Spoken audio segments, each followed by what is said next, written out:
Have you ever tried to catch smoke with your bare hands? The tighter you close your fist, the faster it vanishes. You can see it, you can almost touch it. But the moment you grab for it, there's nothing there but empty air and the faint smell of something that used to burn. That's what it feels like to fight a bad habit with willpower alone. We're taught that habits are enemies to be defeated, that the answer is more discipline, more grit, more force. Declare war on yourself. Draw the line, never again. But in the East, the masters teach something completely different. You can't drive out darkness with a sword. You can only drive it out by bringing in light. If you're exhausted from fighting yourself, if you've started over so many times that the shame has started to feel like part of the routine, maybe it isn't because you're weak. Maybe it's because you've been fighting a war that doesn't need to be fought. You've been swinging your blade at shadows on the wall and wondering why the only thing you keep cutting is yourself. Today, we walk a different path. The Western mind sees a bad habit, whether it's endless scrolling, overeating, drinking, smoking, or any quiet compulsion, as an invader to be expelled. We build walls, we make rigid plans, we grit our teeth and declare that tomorrow everything changes. But force creates resistance, and resistance creates exhaustion. You already know this cycle because you've lived it. You decide to quit. For a day or two, you're running on the high of discipline, almost proud of yourself. Then stress arrives, loneliness arrives, boredom arrives, and the habit you try to kill comes back, quieter and more persuasive than before, whispering like an old friend who knows exactly what you need to hear. You give in, and then comes the shame, heavier than last time. The Japanese philosophy of Kaizen and the deeper practice of Naikan offer something radical. Habits aren't enemies, they're misguided friends. They're your mind and body doing their clumsy, well-intentioned best to soothe pain, boredom, fear, or loneliness. To fight them is to fight your own survival instinct. To go to war with them is to go to war with yourself. In the next few minutes, we won't be learning how to be harder, tougher, or more aggressive. We'll be learning how to be softer, how to become like water. We'll use the way of water to dissolve the rock of habit and addiction, not by smashing it with a hammer of willpower, but by flowing over it, patient and steady, until one day it simply isn't there anymore. We often fail because we're chasing a miracle. We tell ourselves that tomorrow we'll wake up as a completely different person, with a different brain, different instincts, and a different life. But this is a kind of violence against yourself. The brain fears sudden change. It reads radical transformation as a threat and retreats straight back into the familiar. Kaizen whispers a quieter truth, 1%. Imagine a bamboo shoot, hidden completely beneath the earth. For years, nothing seems to be happening. No green, no trunk, no leaves. If you judged only by the surface, you'd call it a failure and walk away. But underground, the bamboo is weaving an enormous root system, building quietly and patiently towards something explosive. Then, in just a few weeks, it surges upward and reaches heights that seem impossible for something that seems so still. Our attempts at change often collapse for exactly this reason. We stare at the surface and ignore the roots. We want visible results today. We want the cravings to vanish, the numbers to drop, the habit to simply stop. And when we don't see instant transformation, we decide we must be broken. Kaizen asks you to shift your attention. Don't try to stop the habit completely today. Instead, make the smallest, almost laughably small adjustment. Ask yourself, can I delay this habit by just 1 minute? Before I light the cigarette, can I take 10 deep breaths first? Before I open the app, can I step outside for 30 seconds and look at the sky? Before I pour the drink, can I drink 1 full glass of water? These changes seem insignificant, a single drop landing on an enormous stone. But remember that a river doesn't carve a canyon in a single day. It does it through repetition, patience, and gentle persistence. Each small delay, each added breath, each glass of water is another drop, another trickle, another stream.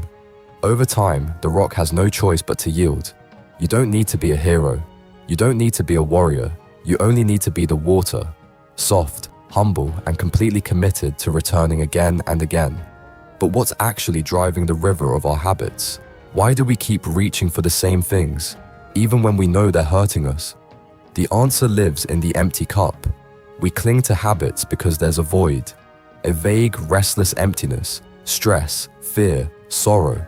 The quiet sense that something important is missing and we reach for whatever is closest to fill it. The phone, the food, the drink, the endless noise of distraction. For a moment the cup feels full. Then, like water poured into sand, it's gone, and we're left empty again, reaching for the same thing. There's a Japanese practice called Naikan, which means looking inside. It isn't loud or dramatic. It doesn't shout affirmations or make grand promises to the universe. Instead, it quietly asks 3 questions. What have I received today? What have I given today? And what troubles have I caused? When you feel the urge rising, that itch to escape, to numb, to distract yourself from yourself, pause. For just a moment, become the observer. Don't judge the urge. Don't label it as bad. See it as a message, a signal from somewhere deep inside you. You can even say softly to yourself, I'm not hungry for this habit. I'm hungry for peace. Then, gently, ask the Naikan questions. What have I received today? Maybe a kind word, a warm meal, the light falling on your face, the simple fact of breath in your lungs. What have I given? Perhaps your time, your attention, your presence to someone who needed it. And what troubles have I caused? Not to punish yourself, but to become honest and awake to your place in the world around you. Through this simple reflection, the urge is no longer a wild storm. It becomes a cloud you can watch pass. When you name the ghost, loneliness, fear, shame, it loses its power to haunt you. You're no longer possessed by it. You're simply watching it, sitting quietly by the riverbank of your own mind. But even when you've weakened the habit, even when you've learned to delay it and see through it, there's still a deeper question waiting. What will you live for once the habit is gone? You can't remove darkness. You can only bring in light. If you take away the habit without replacing it with something real, you create an empty space. And empty spaces don't stay empty for long. If you don't choose what fills that space, the old weeds will grow straight back. This is where Ikigai enters. The reason for being. The quiet fire at the center of a well-lived life. The habit you're struggling with is a false Ikigai. It gives you a counterfeit sense of purpose, something to look forward to at the end of a hard day, something to reach for when you're overwhelmed and the world feels like too much. It's a shelter built from paper and straw. What you need is a true flame, a purpose that doesn't disappear when the screen goes dark or the bottle is empty. Ikigai doesn't have to be dramatic or grand. It doesn't need to be a calling that impresses anyone. It can be the simple pleasure of brewing coffee in a quiet morning kitchen, the satisfaction of tending to a plant, the calm of a few pages before bed, the sacredness of being fully present with someone you love. Ask yourself, when do I feel most alive, even briefly? When does time soften and the noise in my head go quiet? These small moments are clues, tiny flames pointing toward Ikigai. Begin replacing the habit, not with emptiness, but with these small flames. If you usually spend an hour lost inside the habit, take 5 of those minutes and give them to your Ikigai. Write 1 sentence in a journal. Strum a single chord. Sketch 1 line on a page. Plant a seed. Send a message of genuine gratitude to someone who deserves to hear it. 1%. As your Ikigai grows, the habit begins to look smaller. You don't push it away with force. You simply outgrow it. You don't stop because you must. You stop because something better, warmer, and more meaningful is calling to you. You become too busy being alive to spend your life on escape. But let's be practical. How do you shape the river when the current feels too strong? There's one more quiet technique from the way of water. The 20-second rule. Most people think their habits are powered by desire. In truth, they're powered by convenience. The body almost always chooses the path of least resistance. So instead of fighting the habit inside your mind, you rearrange the world outside your mind. For the habits you want to weaken, add 20 seconds of distance. If the escape is your phone, put it in another room, inside a drawer, under something, so you have to stand, walk, and physically reach before you can touch it. If the temptation is late-night snacking, let the food live on a high shelf in another room, sealed, so that getting to it requires a real, conscious decision.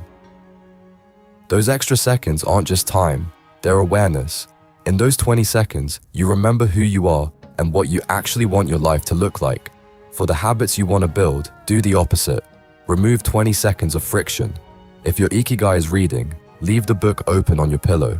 If it's creating, leave the instrument on its stand, the sketchbook open on the desk, the journal with a pen resting across the page.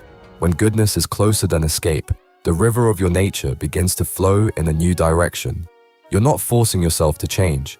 You're gently moving the banks of the river so that over time, your life carves a different path through the landscape of your days. The path won't be a straight line, it'll spiral. You'll circle back to old patterns, you'll stumble. Some days the river will feel like a flood and you'll be swept completely away. This isn't failure, it's part of being human. When you fall, don't become your own enemy. Don't speak to yourself the way you'd never dream of speaking to someone you love. Treat yourself with the same patience you'd offer a child learning to walk for the first time. You wouldn't shout at them and call them hopeless. You'd reach out your hand and say, try again. Offer that same hand to yourself. Get up. Return gently to the water, to the 1%, to the observation without judgment, to the small acts of Ikigai that make life worth staying present for. Keep a simple record if it helps. A notebook where you write the tiny wins. One less drink.